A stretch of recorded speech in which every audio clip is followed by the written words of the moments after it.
ANB news ਵਿੱਚ ਤੁਹਾਡਾ ਸਵਾਗਤ ਹੈ ਜੀ। ਅਸੀਂ ਕੱਲ ਚਰਚਾ ਕੀਤੀ ਸੀ ਕਿ ਜਿਹੜਾ ਐਸਸੀ ਸਕਾਲਰਸ਼ਿਪ ਸਕੈਮ ਹੋਇਆ ਜਿਹਦੀ ਗਿਣਤੀ 64 ਕਰੋੜ ਰੁਪਏ ਦੱਸੀ ਜਾ ਰਹੀ ਕਿ 64 ਕਰੋੜ ਰੁਪਏ ਦੀ ਹੇਰਾਫੇਰੀ ਹੋਈ ਹੈ, ਉਹ ਸਕੈਮ ਅਸਲ 'ਚ ਕਿੰਨੇ ਦਾ ਹੋਏਗਾ, ਕਿੰਨਾ ਘਪਲਾ ਹੋਇਆ। ਇਹ ਦੋ ਕਮੇਟੀਆਂ ਬਣ ਚੁੱਕੀਆਂ ਜੀ। ਇੱਕ ਸੈਂਟਰ ਸਰਕਾਰ ਨੇ ਵੀ ਆਪਣੀ 2 ਮੈਂਬਰੀ ਅਫਸਰਾਂ ਦੀ ਇੱਕ ਟੀਮ ਦਾ ਗਠਨ ਕਰ ਦਿੱਤਾ ਗਿਆ।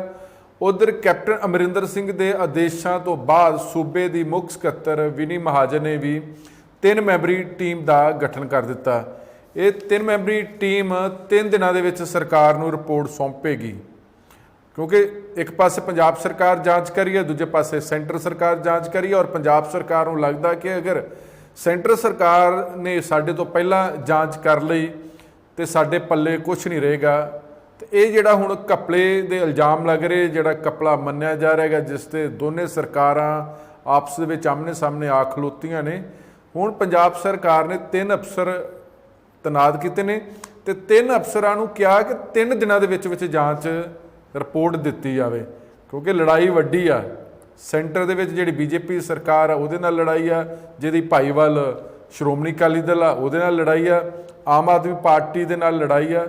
और क्योंकि मसला दलित बच्चों के नाल, गरीबों के बच्चों के नाल खिलवाड़ होया, दलितों के नाल खिलवाड़ होया कि जिहड़ा सेंटर सरकार का पैसा गरीबों के बच्चों की भलाई वास्ते जां उन्हां दी उचेरी पढ़ाई वास्ते आउंद रहा, उहदा खुरद-बुरद होना। तो इस करके क्योंकि 2022 भी हुण नेड़े आउंदी जा रही है, भजदी आ रही 2022, तो उहनूं लैके भी ये सब कुछ किया जा रहा है, क्योंकि दलित भाईचारे की, दलित वर्ग की पंजाब दे विच बहुत सारा एक वड्डा वोट बैंक आ।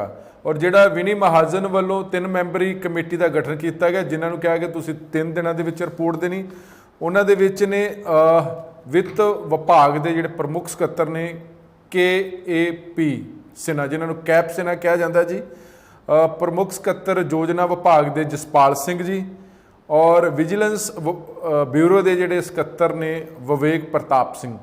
ये 3 अफसरां नूं विनी महाजन जी वालों ये जिम्मेवारी दी गई है। और इन्हों कहा कि 3 दिनों के जिहड़ी रिपोर्ट आ वो दिती जाए। वो रिपोर्ट फिर विनी महाजन मुख सकत्तर को जाएगी, फिर कैप्टन अमरिंदर सिंह को जाएगी। ये 3 अफसरां की जिहड़ी जांच होएगी ਉਹਦੇ 'ਚ ਕਿੰਨੀਆਂ गड़बड़ियां ਹੋਈਆਂ ਨੇ ਉਹ भी दसेगी, कौन कौन दोषी ने वो भी दसने पैणगे, की कार्रवाई करते सिफारिश करते हैं वो भी दसना पेगा। और फाइनल फिर कैप्टन अमरिंदर सिंह नूं फैसला लेना पेगा कि जिहड़े दोषी होणगे उन्हां दा की करना है, क्योंकि दूजे पासे सेंटर सरकार ने भी अपनी टीम का गठन कर दिता है। तो ये पहला कौन कार्रवाई करता है, अगर सेंटर वाले दोषी डिकलेयर करके पंजाब के अधिकारियों नूं तो फिर पंजाब के पल्ले कुछ नहीं रहेगा। कल असीं जिक्र किया सी सरबिंदर सिंह रंधावा जिहड़े डिप्टी डायरैक्टर ने, उहदे 12 पन्नियां दी जिहड़ी तत्थ ने निचोड़ जिहड़ा कढिया सी, वो तुहानूं दस्सिया गया सी कि किवें 9 अजिहियां संस्थावां ने जिन्हां नूं मुख मंत्री कैप्टन अमरिंदर सिंह दे हुक्मां दी अदूली तो बाद भी पैसे दिते गए ने, रकमां दित्तियां गईयां ने। वो रकम लगभग 9 करोड़ तो ज़्यादा बनती सी जी। अज असीं जिक्र करांगे तुहाडे नाल करन जा रहे हैं जिहड़ी 3 मैंबरी कमेटी का गठन किया गया सी। सरबिंदर सिंह रंधावा की जिहड़ी पड़ताल तो बाद डिपार्टमेंट वालों जिहड़ी 3 मैंबरी टीम का गठन किया गया सी, उहदे सी परमजीत सिंह डिपार्टमेंट के जिहड़े जॉइंट डायरैक्टर सन, संयुक्त डायरैक्टर सन, रिपू दमन सिंह वो भी संयुक्त डायरैक्टर सन, तो संजय गुलाटी ये लैक्चरर सी अंबेडकर संस्था मोहाली दे। ये 3 मैंबरी कमेटी का गठन किया गया सी। और ये 3 मैंबरी कमेटी ने की कहा जी, इन्हें कहा कि पोस्ट मैट्रिक स्कॉलरशिप स्कीम तहत मिति 1 अप्रैल 2019 तो हुण तक दियां कीतियां गईयां जिहड़ी संबंधी पड़ताल करने लई गठित की गई कमेटी वालों सौंपी रिपोर्ट। उहदे च उन्होंने अपनियां 10 रिकमेंडेशन दित्तियां जी। उन्होंने कहा कि कमेटी वालों प्राप्त हुई रिपोर्ट नूं घोखण उपरंत हेठ लिखे नुकते सामने आए ने। पहला नुकता की जी, post matric scholarship for SC scheme तहत ਵੱਖ-ਵੱਖ संस्थावां नूं अदायगियां करन समय पैसे का भुगतान कर समय पिक एंड चूज की नीति अपनाई गई है। नंबर 2 उन्हें कहा गया कि वित्त विभाग दी टीमां वालों ऑडिट करन उपरंत अते लागूकर्ता विभाग वालों ऑडिट रिपोर्टां नूं रिव्यू करन उपरंत ਅਦਾਇਗੀ ਲਈ ਪ੍ਰਾਪਤ ਹੋਏ ਡਾਟੇ ਜਾਂ ਰਿਕਾਰਡ ਦਾ ਬਿਨਾਂ ਕਿਸੇ ਹਦਾਇਤਾਂ ਤੇ ਪ੍ਰੀ ਆਡਿਟ ਕਰਵਾ ਕੇ ਕੁਝ ਸੰਸਥਾਵਾਂ ਨੂੰ ਲਾਭ ਪਹੁੰਚਾਇਆ ਗਿਆ। ਤੀਜਾ ਉਹਨਾਂ ਜਿਹੜਾ ਕਿਹਾ ਜੀ, ਸੰਸਥਾਵਾਂ ਨੂੰ ਅਦਾਇਗੀ ਲਈ ਪ੍ਰਵਾਨਗੀ ਪ੍ਰਾਪਤ ਕਰਨ ਲਈ ਇੱਕ ਪੱਧਰ ਨਹੀਂ ਅਪਣਾਇਆ ਗਿਆ। ਕਦੇ ਡਾਇਰੈਕਟਰ ਪੱਧਰ ਤੇ ਪ੍ਰਵਾਨਗੀ ਦਿੱਤੀ ਗਈ, ਕਦੇ ਸਕੱਤਰ ਪੱਧਰ ਤੇ ਪ੍ਰਵਾਨਗੀ ਦਿੱਤੀ ਗਈ ਅਤੇ ਕਦੇ ਮੰਤਰੀ ਪੱਧਰ ਤੇ ਪ੍ਰਵਾਨਗੀ ਦਿੱਤੀ ਗਈ। ਕੋਈ ਵੀ ਇੱਕ ਚੈਨਲ ਹੀ ਅਡਾਪਟ ਕੀਤਾ ਗਿਆ। ਫਿਰ ਕਈ ਸੰਸਥਾਵਾਂ ਦਾ ਆਡਿਟ ਹੋਣ ਉਪਰੰਤ ਆਪਣੀ ਮਰਜ਼ੀ ਨਾਲ ਕੈਬਨਿਟ ਮੰਤਰੀ ਮਤਲਬ ਮੰਤਰੀ ਪਰਿਸ਼ਦ ਅਤੇ ਮੁੱਖ ਮੰਤਰੀ ਕੈਪਟਨ ਅਮਰਿੰਦਰ ਸਿੰਘ ਜੀ ਦੇ ਹੁਕਮਾਂ ਦੇ ਵਿਰੁੱਧ ਜਾ ਕੇ ਕਈ ਸੰਸਥਾਵਾਂ ਦਾ ਦੁਬਾਰਾ ਆਡਿਟ ਕਰਵਾਇਆ ਗਿਆ। ਫਿਰ ਕੀ ਕਹਿੰਦੇ ਨੇ ਜੀ, ਇੱਕ ਸੰਸਥਾ ਨੂੰ ਕੋਰਟ ਵੱਲੋਂ ਅਦਾਇਗੀ ਲਈ ਸਟੇ ਹੋਣ ਦੇ ਬਾਵਜੂਦ ਕੋਰਟ ਦੇ ਹੁਕਮਾਂ ਦੀ ਪਰਵਾਹ ਨਾ ਕਰਦੇ ਹੋਏ ਵੀ ਅਦਾਇਗੀ ਦਿੱਤੀ ਗਈ ਜੀ। ਇਹ ਵੀ ਦੱਸਿਆ ਗਿਆ ਜੀ, ਨੋਟਿੰਗ ਪੰਨਿਆਂ ਵਿੱਚ ਕਈ ਥਾਵਾਂ ਤੇ ਕਟਿੰਗ ਕੀਤੀ ਗਈ। ਇਹ ਵੀ ਦੱਸਿਆ ਗਿਆ ਕਿ ਜਿਹੜੀਆਂ ਮਿਸਲ ਸੀ ਉਹਦੇ 'ਚ ਕਈ ਨੋਟਿੰਗ ਪੰਨੇ ਗਾਇਬ ਨੇ। ਇਹ ਵੀ ਦੱਸਿਆ ਗਿਆ ਕਿ ਸਮਰਥ ਅਧਿਕਾਰੀ ਦੀ ਨੋਟਿਕ ਤੇ ਪ੍ਰਵਾਨਗੀ ਲਏ ਬਿਨਾਂ ਕਈ ਕੇਸਾਂ ਵਿੱਚ ਆਪਣੇ ਪੱਧਰ ਤੇ ਸੰਸਥਾਵਾਂ ਨੂੰ ਅਦਾਇਗੀਆਂ ਕਰਵਾ ਦਿੱਤੀਆਂ ਗਈਆਂ। ਫਿਰ ਦੱਸਦੇ ਨੇ ਕਿ ਪ੍ਰਵਾਨ ਕੀਤੀ ਗਈ ਰਕਮ ਅਤੇ ਬੈਂਕ ਵੱਲੋਂ ਕੀਤੀਆਂ ਗਈਆਂ ਅਦਾਇਗੀਆਂ ਆਪਸ ਦੇ ਵਿੱਚ ਮੇਲ ਨਹੀਂ ਖਾਂਦੀਆਂ ਜੀ। ਫਿਰ ਆਖਰੀ ਕੀ ਲਿਖਦੇ ਨੇ ਆਪਣੇ ਜਿਹੜੀ ਰਿਪੋਰਟ ਦਾ ਜਿਹੜਾ ਅੰਸ਼ ਆ 10ਵੇਂ ਪੈਰੇ 'ਚ ਦੱਸਦੇ ਨੇ ਕਿ ਵਿੱਤ ਵਿਭਾਗ ਦੀਆਂ ਹਦਾਇਤਾਂ ਮਿਤੀ 11 ਅਪ੍ਰੈਲ 2019 ਅਨੁਸਾਰ ਸਾਰੀਆਂ ਅਦਾਇਗੀਆਂ ਜਿਹੜੀਆਂ DVD ਮੋਡ ਰਾਹੀਂ ਕੀਤੀਆਂ ਜਾਣੀਆਂ ਚਾਹੀਦੀਆਂ ਸੀ, ਡਾਇਰੈਕਟ ਜਿਹੜੇ ਬੈਨੀਫੀਸ਼ੀਅਰੀ ਨੂੰ ਕੀਤੀਆਂ ਜਾਣੀਆਂ ਸੀ, ਪਰੰਤੂ ਸੰਬੰਧਿਤ ਅਧਿਕਾਰੀ ਵੱਲੋਂ ਇਸ ਸਕੀਮ ਤਹਿਤ ਸਾਰੀਆਂ ਅਦਾਇਗੀਆਂ ਬੈਂਕਾਂ ਰਾਹੀਂ ਕਰਵਾ ਕੇ ਵਿੱਤ ਵਿਭਾਗ ਦੀਆਂ ਹਦਾਇਤਾਂ ਦੀ ਵੀ ਉਲੰਘਣਾ ਕੀਤੀ ਗਈ ਹੈ। ਉਪਰੋਕਤ ਸਪਸ਼ਟ ਹੈ ਕਿ ਵੱਖ-ਵੱਖ ਸੰਸਥਾਵਾਂ ਨੂੰ ਕੀਤੀਆਂ ਗਈਆਂ ਅਦਾਇਗੀਆਂ ਵਿੱਚ ਸੰਬੰਧਿਤ ਅਧਿਕਾਰੀਆਂ ਤੇ ਕਰਮਚਾਰੀਆਂ ਵੱਲੋਂ ਬੇਨਿਯਮੀਆਂ ਕੀਤੀਆਂ ਗਈਆਂ ਹਨ ਅਤੇ ਸਰਕਾਰ ਨੂੰ ਵੱਡੇ ਪੱਧਰ ਤੇ ਨੁਕਸਾਨ ਪਹੁੰਚਾਇਆ ਗਿਆ। ਇਸ ਲਈ ਸੰਬੰਧਿਤ ਅਧਿਕਾਰੀਆਂ ਤੇ ਕਰਮਚਾਰੀਆਂ ਦੇ ਵਿਰੁੱਧ ਨਿਯਮਾਂ ਅਨੁਸਾਰ ਅਨੁਸ਼ਾਸਨੀ ਕਾਰਵਾਈ ਕਰਨ ਦੀ ਸਿਫਾਰਿਸ਼ ਕੀਤੀ ਜਾਂਦੀ ਹੈ ਜੀ। ਇਹ ਜਿਹੜੀ 3 ਮੈਂਬਰੀ ਕਮੇਟੀ ਵੱਲੋਂ ਜਿਹੜੀ ਰਿਪੋਰਟ ਦਿੱਤੀ ਗਈ ਸੀ ਵਿਭਾਗ ਦੇ ਡਾਇਰੈਕਟਰ ਨੂੰ, ਔਰ ਇਹਦੇ 'ਚ ਜਿਹੜਾ ਹੋਰ ਜਿਹੜੇ ਖੁਲਾਸੇ ਕੀਤੇ ਗਏ ਨੇ ਇਹ ਵੀ ਦੱਸਿਆ ਗਿਆ ਕਿ 35 ਸੰਸਥਾਵਾਂ ਨੂੰ 18 ਕਰੋੜ 37 ਲੱਖ ਰੁਪਈਆ ਮਿਤੀ 18/4/2019 ਨੂੰ ਦਿੱਤਾ ਗਿਆ ਮੰਤਰੀ ਪੱਧਰ ਤੇ। 6 ਸੰਸਥਾਵਾਂ ਨੇ। ਇਹ ਜਿਹੜਾ ਡਿਪਾਰਟਮੈਂਟ ਆ ਇਹ ਜਿਹੜੀਆਂ ਜ਼ਿਕਰ ਕੀਤਾ ਗਿਆ ਹੈਗਾ ਜੀ ਟੈਕਨੀਕਲ ਡਿਪਾਰਟਮੈਂਟ ਦੇ ਜਿਹੜੇ ਨਾਲ ਰਿਲੇਟਡ ਨੇ, ਪੋਲੀਟੈਕਨੀਕਲ ਇੰਜੀਨੀਅਰਿੰਗ ਕਾਲਜ, ਇਹ ਉਹ ਨੇ ਜੀ। 35 ਸੰਸਥਾਵਾਂ ਨੂੰ 18 ਕਰੋੜ 37 ਲੱਖ ਰੁਪਈਆ 18 ਅਪ੍ਰੈਲ 2019 ਨੂੰ ਮੰਤਰੀ ਪੱਧਰ ਤੇ। ਫਿਰ ਹੋਰ ਜਿਹੜੀਆਂ 6 ਸੰਸਥਾਵਾਂ ਨੇ ਉਹਨਾਂ ਨੂੰ 2 ਕਰੋੜ 12 ਲੱਖ ਰੁਪਈਆ 29 ਜੁਲਾਈ 2019 ਨੂੰ ਮੰਤਰੀ ਪੱਧਰ ਤੇ। 14 ਜਿਹੜੀਆਂ ਸੰਸਥਾਵਾਂ ਨੇ ਉਹਨਾਂ ਨੂੰ 10 ਕਰੋੜ 68 ਲੱਖ ਰੁਪਈਆ 29 ਅਗਸਤ 2019 ਨੂੰ ਡਾਇਰੈਕਟਰ ਪੱਧਰ ਤੇ ਪੈਸੇ ਦਿੱਤੇ ਗਏ ਨੇ। ਔਰ ਉਹ ਇਹ ਵੀ ਲਿਖਦੇ ਨੇ ਕਿ ਮਾਨਯੋਗ ਮੰਤਰੀ ਵੱਲੋਂ ਫਾਈਲ ਤੇ ਪ੍ਰਵਾਨ ਹੋਈ 18 ਕਰੋੜ 37 ਲੱਖ ਰੁਪਏ ਦੀ ਰਕਮ ਜੋ ਕੇਵਲ 35 ਸੰਸਥਾਵਾਂ ਲਈ ਸੀ ਨੂੰ ਘੋਖਣ ਤੋਂ ਪਤਾ ਲੱਗਦਾ ਕਿ ਇਹ ਪ੍ਰਵਾਨ ਹੋਈ ਰਾਸ਼ੀ ਨੂੰ ਘਟਾ ਕੇ ਦੁਬਾਰਾ ਡਾਇਰੈਕਟਰ ਪੱਧਰ ਤੇ 16 ਕਰੋੜ 92 ਲੱਖ ਰੁਪਏ ਮਿਤੀ 21 ਜੂਨ 2019 ਨੂੰ ਪ੍ਰਵਾਨ ਕਰ ਲਏ ਗਏ ਸਨ। ਇਸ ਫਾਈਲ ਤੇ ਘੱਟ ਕੀਤੀ ਗਈ ਰਾਸ਼ੀ ਲਈ ਮੁੱਖ ਮਾਨਯੋਗ ਮੰਤਰੀ ਜੀ ਪਾਸੋਂ ਐਕਸ ਪੋਸਟ ਫੈਕਟੋ ਪ੍ਰਵਾਨਗੀ ਦਾ ਜ਼ਿਕਰ ਕੀਤਾ ਗਿਆ, ਪਰ ਰਿਕਾਰਡ ਅਨੁਸਾਰ ਇਹ ਪੋਸਟ ਫੈਕਟ ਪ੍ਰਵਾਨਗੀ ਕਦੇ ਵੀ ਮੰਤਰੀ ਪਾਸੋਂ ਨਹੀਂ ਲਈ ਗਈ। ਦੁਬਾਰਾ ਕਹਿੰਦੇ ਜੀ, ਇਹ ਜਿਹੜੀ ਉਹਨਾਂ ਮੰਨਿਆ ਕਿ ਘੱਟ ਕੀਤੀ ਗਈ ਰਾਸ਼ੀ ਮਾਨਯੋਗ ਮੰਤਰੀ ਪਾਸੋਂ ਐਕਸ ਪੋਸਟ ਫੈਕਟੋ ਕਾਰਜ ਪ੍ਰਵਾਨਗੀ ਬਾਅਦ ਜ਼ਿਕਰ ਕੀਤਾ ਗਿਆ, ਪਰ ਰਿਕਾਰਡ ਅਨੁਸਾਰ ਇਹ ਪੋਸਟ ਫੈਕਟੋ ਪ੍ਰਵਾਨਗੀ ਕਦੇ ਵੀ ਮੰਤਰੀ ਪਾਸੋਂ ਨਹੀਂ ਲਈ ਗਈ। ਇਸ ਸੰਬੰਧ ਵਿੱਚ ਮਿਤੀ 21 ਜੂਨ 2019 ਨੂੰ ਖਜ਼ਾਨੇ ਵਿੱਚ ਬਿੱਲ ਲਗਾਇਆ ਗਿਆ ਸੀ। ਉਸ ਵਿੱਚ ਸੰਸਥਾਵਾਂ ਦੀ ਗਿਣਤੀ 34, ਇੱਕ ਸੰਸਥਾ ਘੱਟ ਹੋਣ ਕਾਰਨ ਰਿਕਾਰਡ ਵਿੱਚ ਉਪਲਬਧ ਨਹੀਂ ਹੈ ਤੇ ਖਜ਼ਾਨੇ ਵੱਲੋਂ ਜੋ ਪੇ ਆਰਡਰਾਂ ਦੀਆਂ ਕਾਪੀਆਂ ਪ੍ਰਾਪਤ ਹੋਈਆਂ ਨੇ ਜੋ ਰਿਕਾਰਡ ਵਿੱਚ ਮੌਜੂਦ ਹਨ, ਉਸ ਮੁਤਾਬਕ ਇਹਨਾਂ 34 ਸੰਸਥਾਵਾਂ ਦੀ ਡਿਟੇਲ ਮਿਸਲ ਵਿੱਚ ਉਪਲਬਧ ਨਹੀਂ ਹੈ। ਅਸੀਂ ਕੱਲ ਜ਼ਿਕਰ ਕੀਤਾ ਸੀ ਕਿ 55 ਜਿਹੜੀਆਂ ਗੋਸਟ ਇੰਸਟੀਚਿਊਟ ਆ ਉਹਦਾ ਖੁਲਾਸਾ ਸੀ, ਇਹ ਤੁਹਾਨੂੰ ਉਹ ਦੱਸ ਰਹੇ ਨੇ। ਤੇ ਇਹ ਵੀ ਕਿਹਾ ਗਿਆ 21 ਜੂਨ 2019 ਨੂੰ ਇੱਕ ਵੱਖਰੀ ਨੋਟਿੰਗ ਫਾਈਲ ਉੱਪਰ 11 ਕਰੋੜ 24 ਲੱਖ ਰੁਪਏ ਦੀ 39 ਸੰਸਥਾਵਾਂ ਦੀ ਪ੍ਰਵਾਨਗੀ ਡਾਇਰੈਕਟਰ ਪੱਧਰ ਤੇ ਲਈ ਗਈ ਅਤੇ ਮੰਤਰੀ ਪਾਸੋਂ ਐਕਸ ਪੋਸਟ ਫੈਕਟੋ ਪ੍ਰਵਾਨਗੀ ਦਾ ਜ਼ਿਕਰ ਕੀਤਾ ਗਿਆ, ਪਰੰਤੂ ਉਹ ਪ੍ਰਵਾਨਗੀ ਕਦੇ ਵੀ ਮੰਤਰੀ ਪਾਸੋਂ ਨਹੀਂ ਲਈ ਗਈ। परंतु जो बिल खजाने में लगाए गए ने उन्हां दी संस्थावां की गिनती 37 है। 2 संस्थावां घट होण दा किते भी जिक्र नहीं किया गया, पर रकम 39 संस्थावां दी ही भाव 11 करोड़ 24 लाख रुपए दिखाई गई है।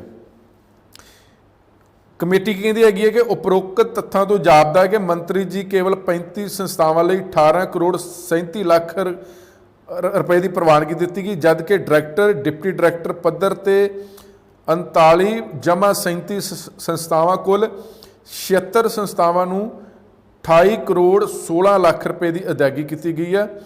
एक मिसल विच सारे ही डाटा एंट्री ऑपरेटर, नोट करने वाली गल है जी, एक मिसल विच सारे ही डाटा एंट्री ऑपरेटरां दे हस्ताक्षर करवाए गए हैं, परंतु दूसरी फाइल ते नोटिंग पोर्सन उपर बनाई गई है। कोई भी अदायगी संबंधी पेमेंट सीट उपर किसी भी डाटा एंट्री ऑपरेटर के सिग्नेचर नहीं हैं। जापदा है कि एक मिसल स्टाफ ते ही तैयार नहीं करवाई गई, अपने पद्धर ते ही फाइलां तैयार करके अदायगियां कीतियां गईयां ने। ये रिपोर्ट दे विच जी खुलासा होया। होर की खुलासे वो भी तुहानूं दस दिंदे जी।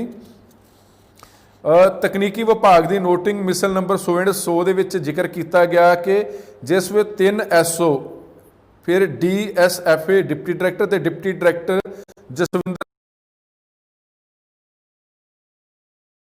दा चर्चा दा विशा बनया जसविंदर गिल, वो रिटायर हो चुका जी। उन्हां वल्लों 13 मई 2019 में एक मीटिंग च भाग लिया गया जी। उस मीटिंग में मेंटेनेंस अलाउंस जो अदा ही नहीं किया गया सी, उसकी रिकवरी संस्थावां तो वसूलन संबंधी फैसला लिया गया और विद्यार्थियों को दी जाने वाली राशि संस्थावां तो कट ली गई। अजिहा फैसला किन्ना हुक्मां हदायतां के आधार पर किया गया, क्यों लिया गया, ये बारे मीटिंग या नोटिंग में कोई जिक्र नहीं सी। और ये भी जिहड़ा दस्सिया गया कि तकनीकी विभाग की एक मिसल दसदी जी, बाबा दीप सिंह पॉलीटैक्निकल कॉलेज मुक्तसर, ये खिलाफ कोर्ट केस है जी। इस संस्था विरुद्ध मानयोग सिविल जज सीनियर डिवीजन बठिंडा वालों पेमेंट करने ते स्टे लगाई होने कारण तहसील भलाई अफसर अमलेश सिंगला वालों मिति 18 जुलाई 2019 नूं मिसल के उपर दस्सिया गया कि इस संस्था को मिति 30 मई 2017 नूं मानयोग अदालत वालों अगले हुक्मां तक कोई भी राशि कढाउण ते रोक लगाई हुई है, लेकिन फिर भी डिपार्टमेंट वालों इस संस्था को बिना किसी जांच तो 1 करोड़ 12 लाख रुपए का जान बुझ के मानयोग कोर्ट के हुक्मां की उलंघना करके लाभ पहुँचाया गया। कोर्ट ने कहा कि अगले हुक्मां तक पैसे राशि नहीं कढ़वा सकते, लेकिन डिपार्टमेंट की मेहरबानी हुई 1 करोड़ 12 लाख रुपया इस नूं दिता गया। फिर खोज और मैडिकल सिक्ख्या विभाग के जिक्र किया गया जी। ये जिक्र किया गया कि एक संस्था नूं जिहड़े 42 लाख रुपया वो 21/6/2019 डायरैक्टर वालों, 114 संस्थावां ने करीब 5 करोड़ 91 लाख रुपया मंत्री पद्धर से। फिर एक संस्था जी पंजाब की कोई उन्होंने 68 लाख 27 हज़ार रुपया डायरैक्टर वालों। फिर जी 103 संस्थावां ने उन्होंने दिता गया जी 5 करोड़ 90 लाख ये डायरैक्टर वालों 12 जुलाई 2019 नूं। फिर 33 संस्थावां ने उन्होंने 1 करोड़ 96 लाख डायरैक्टर पद्धर से। फिर 4 संस्थावां ने उन्होंने 43 लाख रुपया डायरैक्टर पद्धर से। 18 होर संस्थावां ने खोज ते मैडिकल सिक्ख्या विभाग नाल रिलेटेड जे 29 अगस्त नूं लगभग 1.25 करोड़ रुपया डायरैक्टर पद्धर से। 14 संस्थावां ने उन्होंने करीब 1 करोड़ 63 लाख रुपया ये भी डायरैक्टर पद्धर से पैसे दिते गए ने। ये डिपार्टमेंट दे विच मेहरबानी की गई हैगी ने। होर भी ये जिहड़ी रिपोर्ट दे विच जिक्र है जी SCRT, क्योंकि डिपार्टमेंट ने 4 जिहड़ियां दा खास करके टैक्नीकल मैडिकल ते SRT जिहड़े नाल रिलेटेड ने कॉलेज संस्थावां उन्होंने पैसे दिते गए ने जी। ये दस्सिया गया कि 71 ਸੰਸਥਾਵਾਂ ਨੇ ਜਿਨ੍ਹਾਂ ਨੂੰ 5 ਕਰੋੜ 82 ਲੱਖ ਰੁਪਏ ਦਿੱਤੇ ਗਏ ਨੇ, ਇਹ ਵੀ ਮੰਤਰੀ ਪੱਧਰ ਤੇ ਦਿੱਤੇ ਗਏ ਨੇ। ਜਾਂ DPI ਕਾਲਜ ਦੇ ਨਾਲ ਰਿਲੇਟਡ ਕੋਈ ਸਾਰੇ ਦੇ ਜ਼ਿਕਰ ਕੀਤਾ ਗਿਆ 287 ਕੋਈ ਇੱਦਾਂ ਦੇ ਕਾਲਜ ਨੇ, ਉਹਨਾਂ ਨੂੰ 45 ਕਰੋੜ ਰੁਪਈਆ ਮੰਤਰੀ ਪੱਧਰ ਤੇ ਫਿਰ ਡਾਇਰੈਕਟਰ ਪੱਧਰ ਤੇ ਇੰਨੇ ਪੈਸੇ ਦਿੱਤੇ ਗਏ ਨੇ। ਔਰ ਇਹ ਵੀ ਕਿਹਾ ਕਿ ਪ੍ਰਵਾਨਗੀ ਦਾ ਜਿਹੜਾ ਚੈਨਲ ਉਹ ਅਲੱਗ ਲੱਗ ਰਿਹਾ ਹੈਗਾ, ਅਤੇ ਮੰਤਰੀ ਜਿਹੜਾ ਪਰਿਸ਼ਦ ਆ ਕੈਬਨਿਟ ਮੀਟਿੰਗ ਆ ਉਹਨਾਂ ਦੇ ਫੈਸਲੇ ਦੇ ਵਿਰੁੱਧ ਜਾ ਕੇ ਜਿਹੜਾ ਪਿਕ ਐਂਡ ਚੂਜ਼ ਤਹਿਤ ਬੈਂਕਾਂ ਨੂੰ ਵੀ ਲਾਭ ਪਹੁੰਚਾਇਆ ਗਿਆ। ਔਰ ਇਸ ਤੋਂ ਇਲਾਵਾ ਇਹ ਵੀ ਜ਼ਿਕਰ ਹੈ ਖਾਸ ਕਰਕੇ ਕਿ ਜਿਹੜੇ ਇਸ ਰਿਪੋਰਟ ਤੋਂ ਬਾਅਦ 2 ਰਿਪੋਰਟਾਂ ਜਿਹੜੀਆਂ, ਇੱਕ ਤੇ ਸਰਬਿੰਦਰ ਸਿੰਘ ਰੰਧਾਵਾ ਵਾਲੀ ਰਿਪੋਰਟ, ਫਿਰ ਉਸ ਤੋਂ ਬਾਅਦ 3 ਮੈਂਬਰੀ ਕਮੇਟੀ, ਉਹਨਾਂ ਨੇ ਆਪਣੀ ਰਿਪੋਰਟ ਦੇ ਵਿੱਚ ਕਿਹਾ ਕਿ ਮਿਤੀ 21 ਜੂਨ 2019 ਅਤੇ 29/8/2019 2 ਦਿਨਾਂ ਨੂੰ ਕਾਫੀ ਅਦਾਇਗੀਆਂ ਦੇ ਹੁਕਮ ਕੀਤੇ ਗਏ ਨੇ। ਇਸ ਤੋਂ ਪ੍ਰਤੀਤ ਹੁੰਦਾ ਕਿ ਕੀਤੀਆਂ ਗਈਆਂ ਅਦਾਇਗੀਆਂ ਵਿੱਚ ਕਾਫੀ ਵਿੱਤੀ ਬੇਨਿਜ਼ਮੀਆਂ ਹੋਈਆਂ ਨੇ ਅਤੇ ਸਰਕਾਰ ਨੂੰ ਵੱਡੀ ਪੱਧਰ ਤੇ ਵਿੱਤੀ ਨੁਕਸਾਨ ਪਹੁੰਚਾਇਆ ਗਿਆ। ਇਸ ਲਈ ਪੜਤਾਲੀਆ ਕਮੇਟੀ ਸਿਫਾਰਿਸ਼ ਕਰਦੀ ਹੈ ਕਿ ਸਰਕਾਰ ਨੂੰ ਹੋਏ ਵਿੱਤੀ ਨੁਕਸਾਨ ਬਾਰੇ ਤਹਿ ਤੱਕ ਜਾਣ ਲਈ ਵਿੱਤੀ ਮਾਹਿਰਾਂ ਤੋਂ ਹੋਰ ਗਹਿਰਾਈ ਤੱਕ ਪੜਤਾਲ ਕਰਵਾ ਲਈ ਜਾਵੇ। ਕਮੇਟੀ ਸੀ ਜੇ ਪਰਮਜੀਤ ਸਿੰਘ ਜਿਹੜੇ ਜੁਆਇੰਟ ਡਾਇਰੈਕਟਰ ਸਨ, ਰਿਪੂਦੀਮਨ ਸਿੰਘ ਜੁਆਇੰਟ ਡਾਇਰੈਕਟਰ ਅਤੇ ਸੰਜੇ ਗੁਲਾਟੀ ਜਿਹੜੇ ਲੈਕਚਰਾਰ ਸਨ ਅੰਬੇਦਕਰ ਸੰਸਥਾ ਮਾਲੀ, ਇਹਨਾਂ ਵੱਲੋਂ ਦਿੱਤੀ ਗਈ। ਇਹ 18 ਪੇਜ ਦੀ ਸੀ ਔਰ ਉਸ ਤੋਂ ਬਾਅਦ 12 ਪੇਜ ਦੀ ਜਿਹੜੀ ਰਿਪੋਰਟ ਆ ਸਰਬਿੰਦਰ ਸਿੰਘ ਰੰਧਾਵਾ ਦੀ। ਇਹ ਦੋਨਾਂ ਰਿਪੋਰਟਾਂ ਤੋਂ ਬਾਅਦ ਫਿਰ ਜਿਹੜੇ ਕਿਰਪਾ ਸ਼ੰਕਰ ਸਰੋਜ ਨੇ ਵਿਭਾਗ ਦੇ ਵਧੀਕ ਮੁੱਖ ਸਕੱਤਰ, ਉਹ ਫਿਰ ਸੂਬੇ ਦੀ ਮੁੱਖ ਸਕੱਤਰ ਨੂੰ ਪੱਤਰ ਲਿਖਦੇ ਨੇ। ਉਹਦੇ 'ਚ ਹੈ ਕਿ 55 ਕਰੋੜ ਰੁਪਈਆ ਉਹਨਾਂ ਸੰਸਥਾਵਾਂ ਨੂੰ ਦਿੱਤਾ ਗਿਆ ਜਿਨ੍ਹਾਂ ਦੇ ਕੋਈ ਰਿਕਾਰਡ ਨਹੀਂ ਆ, ਡਿਪਾਰਟਮੈਂਟ ਦੇ ਵਿੱਚ ਕੋਈ ਰਿਕਾਰਡ ਨਹੀਂ ਆ। ਇਹ ਇੱਕ ਬਹੁਤ ਹੀ ਵੱਡਾ ਘਪਲਾ, ਇਸ ਦੀ ਜਾਂਚ ਕਰਨੀ ਬਣਦੀ ਹੈ ਔਰ ਸ਼ਾਇਦ ਇਸੇ ਕਰਕੇ ਹੁਣ ਸਰਕਾਰ ਨੇ 3 ਮੈਂਬਰੀ ਕਮੇਟੀ ਦਾ ਗਠਨ ਕੀਤਾ ਗਿਆ। ਔਰ ਇਹਦੇ 'ਚ ਵੀ ਸਭ ਤੋਂ ਵੱਡੀ ਗੱਲ, ਵਾਰ-ਵਾਰ ਜਿਹੜੇ ਡਿਪਟੀ ਡਾਇਰੈਕਟਰ ਨੇ ਉਹਦਾ ਇਹ ਗੱਲ ਆਉਂਦੀ। ਇੱਕ ਹੋਰ ਸਭ ਤੋਂ ਇੰਟਰਸਟਿੰਗ ਗੱਲ ਆ, ਜਿਹੜਾ ਕਿਰਪਾ ਸ਼ੰਕਰ ਸਰੋਜ ਜੀ ਲਿਖਦੇ ਨੇ ਕਿ ਉਹਨਾਂ ਨੂੰ ਸੁਣਨ ਦੇ ਵਿੱਚ ਆਇਆ ਸੀ ਕਿ ਬਲਵਿੰਦਰ ਸਿੰਘ ਧਾਲੀਵਾਲ ਜਿਹੜੇ ਉਸ ਸਮੇਂ ਵਿਭਾਗ ਦੇ ਡਾਇਰੈਕਟਰ ਸਨ, ਉਹਨਾਂ ਦਾ ਕੋਈ ਪੋਲੀਟੀਕਲ ਏਜੰਡਾ ਸੀ ਕਿਉਂਕਿ ਉਹਨਾਂ ਨੇ ਇਲੈਕਸ਼ਨ ਲੜਨੀ ਸੀ। ਬਿਲਕੁਲ ਉਹਨਾਂ ਨੇ ਇਲੈਕਸ਼ਨ ਲੜਨੀ ਸੀ ਕਿਉਂਕਿ ਉਹਨਾਂ ਨੇ 25 ਸਤੰਬਰ 2019 ਨੂੰ ਜਿਮਨੀ ਚੋਣ ਲਈ ਫਗਵਾੜਾ ਸੀਟ ਤੋਂ ਤਿਆਰੀ ਕਰ ਲਈ ਸੀ। ਔਰ ਉਸ ਤੋਂ ਬਾਅਦ ਜਿਹੜੀ ਡਾਇਰੈਕਟਰ ਕੋਲ ਜ਼ਿੰਮੇਵਾਰੀ ਸੀ ਉਹ ਦੈਨ ਡਿਪਟੀ ਡਾਇਰੈਕਟਰ ਨੂੰ ਜਸਵਿੰਦਰ ਸਿੰਘ ਗਿੱਲ ਨੂੰ ਦਿੱਤੀ ਗਈ, ਅਤੇ ਜਸਵਿੰਦਰ ਸਿੰਘ ਗਿੱਲ ਨੂੰ ਹੀ ਜਿਹੜੀ ਇਹ ਸਕੀਮ ਆ ਪੂਰੀ post matric scheme for schedule caste, ਇਹ ਸਾਰੀ ਦੀ ਸਾਰੀ ਇਸ ਸਕੀਮ ਦੇ ਇੰਚਾਰਜ ਡਿਪਟੀ ਡਾਇਰੈਕਟਰ ਗਿੱਲ ਨੂੰ ਬਣਾਇਆ ਗਿਆ। ਅਤੇ ਇਹ ਬਲਵਿੰਦਰ ਸਿੰਘ ਧਾਲੀਵਾਲ ਦਾ ਜਿਹੜਾ ਪੋਲੀਟੀਕਲ ਏਜੰਡਾ, ਉਹ ਉਹਨਾਂ ਦਾ ਏਜੰਡਾ ਵੀ ਕਾਮਯਾਬ ਹੋ ਗਿਆ। ਉਹ ਬਾਅਦ 'ਚ ਡਾਇਰੈਕਟਰ ਤੋਂ ਬਾਅਦ ਸਿੱਧਾ ਹੀ ਫਗਵਾੜਾ ਤੋਂ MLA ਬਣ ਗਏ। ਔਰ ਨਾਲ ਦੀ ਨਾਲ ਇਹ ਵੀ ਕਿਰਪਾ ਸ਼ੰਕਰ ਸਰੋਜ ਲਿਖਦੇ ਨੇ ਕਿ ਚੀਫ ਸੈਕਟਰੀ ਕਰਨ ਅਵਤਾਰ ਸਿੰਘ ਦੀ ਅਗਵਾਈ 'ਚ ਇੱਕ 19/12/2019 ਨੂੰ ਇੱਕ ਮੀਟਿੰਗ ਹੋਈ ਸੀ, ਪ੍ਰੋਗਰੈਸ ਇਸ ਮੀਟਿੰਗ ਹੋਈ ਸੀ ਸਕੀਮ ਨੂੰ ਲੈ ਕੇ। ਔਰ ਉਹਨਾਂ ਨੇ ਸਾਫ਼ ਸ਼ਬਦਾਂ ਦੇ ਵਿੱਚ ਕਿਹਾ ਸੀ ਕਿ 2 ਸਾਲ ਹੋ ਚੁੱਕੇ ਨੇ ਜਿਹੜੇ ਅਫਸਰ ਅਣਗਹਿਲੀ ਜਾਂ ਲਾਪਰਵਾਹੀ ਕਰਦੇ ਰਹੇ ਨੇ, ਜਿਨ੍ਹਾਂ ਨੇ ਆਡਿਟ ਨਹੀਂ ਕਰਵਾਇਆ, ਉਹਨਾਂ ਨੂੰ ਤੁਰੰਤ ਸਸਪੈਂਡ ਕਰ ਦਿੱਤਾ ਜਾਵੇ।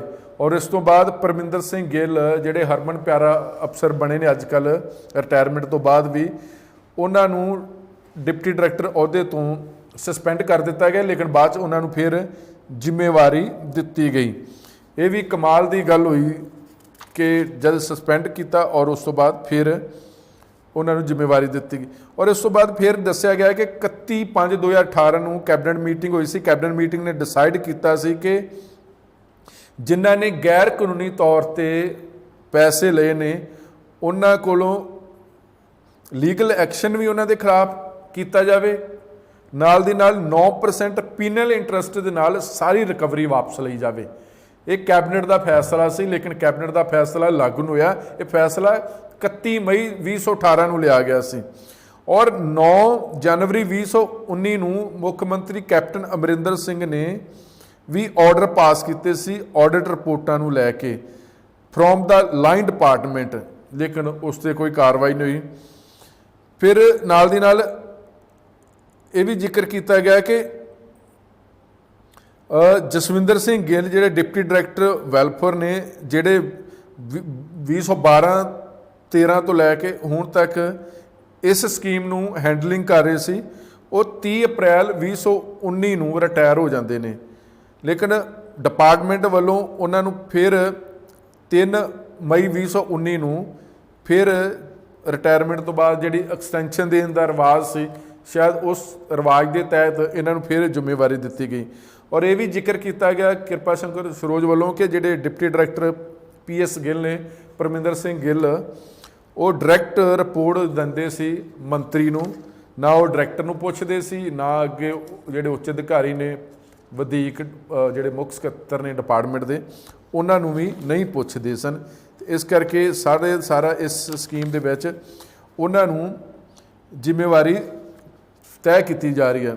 ਇਹ ਵੀ ਦੱਸਿਆ ਗਿਆ ਕਿ ਇਹ ਪ੍ਰਾਈਵੇਟ ਇੰਸਟੀਟਿਊਟ ਵੱਲੋਂ ਜਿਹੜੀਆਂ ਗੜਬੜੀਆਂ ਕੀਤੀਆਂ ਗਈਆਂ ਸੀ, ਵਿਧਾਨ ਸਭਾ ਦਾ ਜਿਹੜਾ ਸੈਸ਼ਨ ਹੋਇਆ ਸੀ ਉਹ 2017 ਦੇ ਵਿੱਚ, ਉਹਦੇ 'ਚ ਇਹ ਮੁੱਦਾ ਉੱਠਿਆ ਸੀ ਔਰ ਉਹਦੇ 'ਚ ਆਰਡਰ ਪਾਸ ਕੀਤੇ ਗਏ ਸੀ ਕਿ ਸਾਰੀਆਂ ਡਿਪਾਰਟਮੈਂਟਾਂ ਦਾ ਜਿਹੜਾ ਆਡਿਟ ਆ ਉਹ ਕਰਵਾਇਆ ਜਾਊਗਾ। ਲੇਕਿਨ 2 ਸਾਲ ਤੋਂ ਬਾਅਦ ਵੀ ਜਿਹੜਾ ਨਹੀਂ ਹੋਇਆ, ਅਗਸਤ 2019 ਤੱਕ ਇਹਦਾ ਆਡਿਟ ਨਹੀਂ ਹੋਇਆ ਤੇ ਉਸ ਸਮੇਂ 400 ਦੇ ਕਰੀਬ ਇੱਦਾਂ ਦੀਆਂ ਸੰਸਥਾਵਾਂ ਸੀ ਜਿਨ੍ਹਾਂ ਦਾ ਆਡਿਟ ਨਹੀਂ ਹੋਇਆ ਸੀ।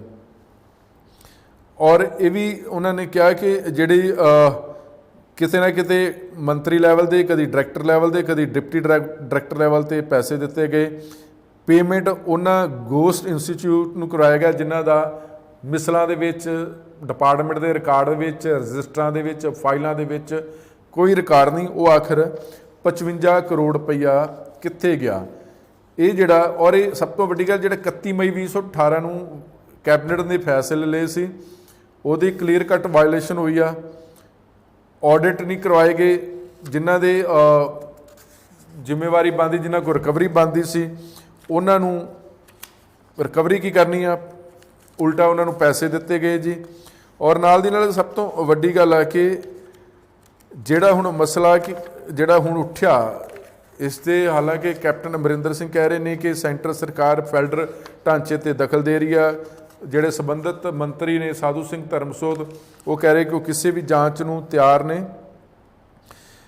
ਨਾਲ ਦੀ ਨਾਲ ਹੁਣ ਜਿਹੜਾ ਮਸਲਾ, ਜਿਨ੍ਹਾਂ ਅਧਿਕਾਰੀਆਂ ਦੀ ਜ਼ਿੰਮੇਵਾਰੀ ਬਣਦੀ ਸੀ, ਜਿਨ੍ਹਾਂ ਨੂੰ ਸ਼ੋ ਕਾਜ਼ ਨੋਟਿਸ ਦਿੱਤੇ ਗਏ ਨੇ, ਉਹਨਾਂ 'ਚ ਆ ਗਏ ਜੀ ਪਰਮਿੰਦਰ ਸਿੰਘ ਗਿੱਲ, ਰਜਿੰਦਰ ਚੋਪੜਾ, ਇਹ ਸੁਪਰਡੈਂਟ ਨੇ, ਬਲਦੇਵ ਸਿੰਘ ਸੀਨੀਅਰ ਅਸਿਸਟੈਂਟ ਨੇ, ਰਕੇਸ਼ ਅਰੋੜਾ ਇਹ ਵੀ ਸੀਨੀਅਰ ਅਸਿਸਟੈਂਟ ਨੇ, ਚਰਨਜੀਤ ਸਿੰਘ ਇਹ ਹੈਗੇ ਨੇ DCFA, ਮਕੇਸ਼ ਬਾਟੀਆ ਇਹ ਵੀ ਸੈਕਸ਼ਨ ਆਫਿਸਰ ਹੈ, ਇੱਕ ਈਸ਼ਾਨ ਸ਼ਰਮਾ ਇਹ SO ਨੇ। ਇਹਨਾਂ ਨੂੰ ਸ਼ੋ ਕਾਜ਼ ਨੋਟਿਸ ਜਾਰੀ ਹੋਏਗਾ ਕਿ 55 ਕਰੋੜ ਰੁਪਏ ਜਿਹੜੀਆਂ ਗੋਸਟ ਇੰਸਟੀਚਿਊਟ ਨੇ ਉਹ ਕਿੱਥੇ ਨੇ। ਇਹਨਾਂ ਦੇ ਖਿਲਾਫ ਹੁਣ ਜਿਹੜੇ ਸ਼ੋ ਕਾਜ਼ ਨੋਟਿਸ ਹੋਏ ਨੇ, ਉਹਨਾਂ ਦੇ ਖਿਲਾਫ ਇਹਨਾਂ ਦੇ ਨਾਲ ਸਰਕਾਰ ਨੇ ਇਹਨਾਂ ਨੂੰ ਨੋਟਿਸ ਜਾਰੀ ਕਰਕੇ ਕਾਰਵਾਈ ਕਰਨ ਦਾ ਫੈਸਲਾ ਲਿਆ। ਔਰ ਕੁੱਲ ਮਿਲਾ ਕੇ ਇਹ ਜਿਹੜਾ ਸਭ ਤੋਂ ਵੱਡਾ ਜਿਹੜਾ ਘਪਲਾ ਮੰਨਿਆ ਜਾ ਰਿਹਾ ਬੱਚਿਆਂ ਦੇ ਨਾਮ 'ਤੇ, ਇਹ ਪਹਿਲਾਂ ਵੀ ਮੁੱਦਾ ਉੱਠਿਆ ਸੀ, ਲੇਕਿਨ ਉਸ ਤੋਂ ਬਾਅਦ ਕਈ ਯੂਨੀਵਰਸਿਟੀਆਂ ਦਾ ਵੀ ਜ਼ਿਕਰ ਹੋਇਆ ਸੀ, ਕਾਲਜਾਂ ਦੇ ਵਿੱਚ ਜ਼ਿਕਰ ਹੋਇਆ ਸੀ, ਲੇਕਿਨ ਇਹ ਕਿਤੇ ਵੀ ਬਾਅਦ 'ਚ ਚੋਰ ਜਿਹੜੇ ਨੇ, ਗਰੀਬਾਂ ਦਾ ਪੈਸਾ ਖਾਣ ਵਾਲੇ, ਉਹ ਨਹੀਂ ਫੜੇ ਗਏ। ਔਰ ਇਹ ਜਿਹੜੀ ਰਿਪੋਰਟ ਆ, ਇਹ ਜਿਹੜੀ ਤੁਹਾਡੇ ਨਾਲ ਜ਼ਿਕਰ ਕੀਤਾ ਕਿ ਕੌਣ ਜ਼ਿੰਮੇਵਾਰ ਨੇ, ਕਿਹੜੇ ਅਧਿਕਾਰੀਆਂ ਨੂੰ ਸ਼ੋ ਕਾਜ਼ ਨੋਟਿਸ ਜਾਰੀ ਕੀਤਾ ਗਿਆ, ਕਿਹਨੂੰ ਡਿਪਾਰਟਮੈਂਟ ਛੱਡ ਕੇ MLA ਬਣਨ ਦਾ ਚਾਅ ਸੀ, ਮੰਤਰੀ ਪੱਧਰ 'ਤੇ ਕਿੰਨੇ ਪੈਸੇ ਜਾਰੀ ਹੋਏ ਨੇ, ਡਾਇਰੈਕਟਰ ਲੈਵਲ 'ਤੇ ਕਿੰਨੇ ਜਾਰੀ ਹੋਏ ਨੇ, ਡਿਪਟੀ ਡਾਇਰੈਕਟਰ ਲੈਵਲ 'ਤੇ ਕਿੰਨੇ ਰੁਪਈਏ ਜਾਰੀ ਹੋਏ ਨੇ। ਕੁੱਲ ਮਿਲਾ ਕੇ ਇਹ ਜਿਹੜੀ ਰਿਪੋਰਟ ਆ, ਇਹਦੇ 'ਚ ਲੱਗਦਾ ਕਿ ਘਪਲਾ ਹੋਇਆ। ਹੁਣ ਇੱਕ ਪਾਸੇ ਪੰਜਾਬ ਸਰਕਾਰ ਕਰ ਰਹੀ ਹੈ, ਦੂਜੇ ਪਾਸੇ ਸੈਂਟਰ ਸਰਕਾਰ ਕਰ ਰਹੀ ਹੈ। ਸਵਾਲ ਇਹ ਆ ਕਿ ਗਰੀਬਾਂ ਦਾ ਪੈਸਾ, ਜਿਨ੍ਹਾਂ ਬੱਚਿਆਂ ਨੇ ਉਚੇਰੀ ਸਿੱਖਿਆ ਕਾਲਜਾਂ ਦੇ ਵਿੱਚ ਆਪਣੀਆਂ ਡਿਗਰੀਆਂ ਡਿਪਲੋਮੇ ਕਰਨੇ ਸੀ, ਉਹ ਪੈਸਾ ਕਿੱਥੇ ਗਿਆ।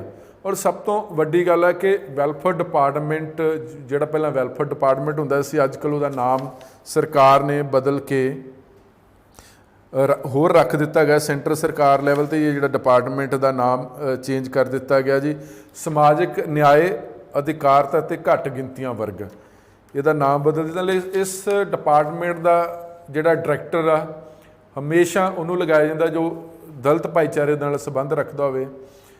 ਵਿਭਾਗ ਦਾ ਜਿਹੜਾ ਸਕੱਤਰ ਜਾਂ ਪ੍ਰਮੁੱਖ ਸਕੱਤਰ ਜਾਂ ਵਧੀਕ ਮੁੱਖ ਸਕੱਤਰ, ਇਹ ਵੀ ਲਗਭਗ ਉਹੀ ਲਗਾਇਆ ਜਾਂਦਾ ਜਿਹੜਾ ਦਲਿਤ ਭਾਈਚਾਰੇ ਨਾਲ ਸੰਬੰਧ ਰੱਖਦਾ ਹੋਵੇ।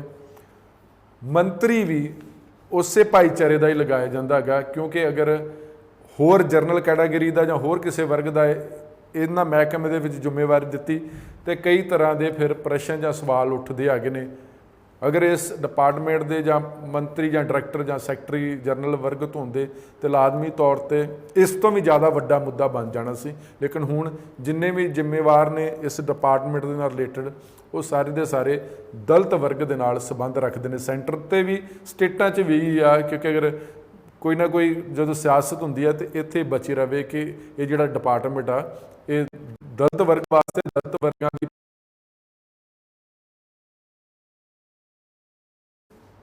ਪਰ ਸਵਾਲ ਹੈ ਕਿ ਦਲਿਤ ਵਰਗ ਦੇ ਲੋਕ ਹੀ ਦਲਿਤ ਵਰਗ ਦੇ ਲੋਕਾਂ ਦੀ ਭਲਾਈ ਨਾ ਕਰ ਸਕੇ। ਸੈਂਟਰ ਸਕੀਮਾਂ ਜਾਂ ਸਰਕਾਰ ਦੀਆਂ ਸਕੀਮਾਂ ਨੂੰ ਗਰਾਊਂਡ ਲੈਵਲ 'ਤੇ ਲਾਗੂ ਕੀ ਕਰਵਾਉਣਾ, ਜੇ ਉਲਟਾ ਪੈਸੇ ਖਾਣ ਲੱਗ ਪੈਣ, ਆਪਣੇ ਮਨਪਸੰਦ ਯੂਨੀਵਰਸਿਟੀਆਂ ਨੂੰ pick and choose the policy ਦੇ ਤਹਿਤ ਪੈਸੇ ਵੰਡਣੇ ਸ਼ੁਰੂ ਕਰ ਦਿੱਤੇ ਨੇ, ਹੁਕਮ ਅਦੂਲੀ ਕੀਤੀ ਗਈ ਹੋਵੇ, ਤੇ ਫਿਰ ਰੱਬ ਹੀ ਰਾਖਾ।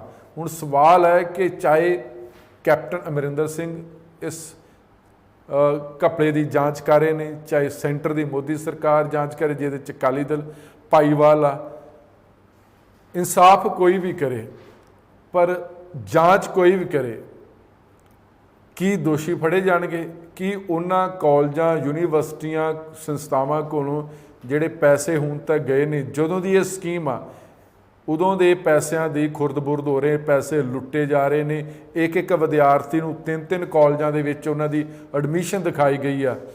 ਪਿਛਲੀ ਸਰਕਾਰ ਵੇਲੇ ਵੀ ਬਹੁਤ ਵੱਡਾ ਰੌਲਾ ਪਿਆ ਸੀ, ਉਦੋਂ ਵੀ ਮੰਤਰੀਆਂ ਤੇ ਅਫਸਰਾਂ ਤੇ ਇਲਜ਼ਾਮ ਲੱਗੇ ਸੀ, ਵਿਧਾਨ ਸਭਾ ਦੇ ਵਿੱਚ ਵੀ ਮੁੱਦਾ ਉੱਠਿਆ ਸੀ, ਲੇਕਿਨ ਕਾਰਵਾਈ ਕੋਈ ਨਹੀਂ ਹੋਈ। ਪਰ ਹੁਣ ਉਮੀਦ ਕਰਦੇ ਹਾਂ, ਕਿਉਂਕਿ ਦੋ ਸਰਕਾਰਾਂ ਆਮਣੇ ਸਾਹਮਣੇ, ਉਦੋਂ ਕੀ ਸਰਕਾਰ ਇੱਥੇ ਵੀ ਅਕਾਲੀ ਭਾਰਤੀ ਜਨਤਾ ਪਾਰਟੀ ਸਰਕਾਰ ਸੀ ਤੇ ਸੈਂਟਰ ਦੇ ਵਿੱਚ ਵੀ ਮੋਦੀ ਸਰਕਾਰ ਸੀ।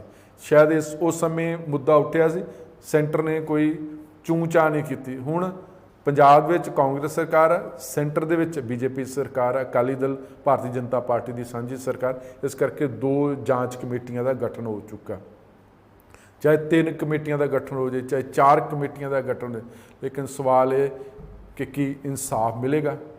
ਗਰੀਬਾਂ ਦਾ ਹੱਕ ਜਿਨ੍ਹਾਂ ਲੋਕਾਂ ਨੇ ਖਾਧਾ, ਜਿਹੜੇ ਕਸੂਰਵਾਰ ਲੋਕ ਨੇ, ਉਹਨਾਂ ਨੂੰ ਸਜ਼ਾ ਮਿਲੇਗੀ? ਤੁਹਾਡਾ ਬਹੁਤ ਬਹੁਤ ਧੰਨਵਾਦ। ਤੁਸੀਂ ਬਣੇ ਰਹੋ NB ਨਿਊਜ਼ ਦੇ ਨਾਲ।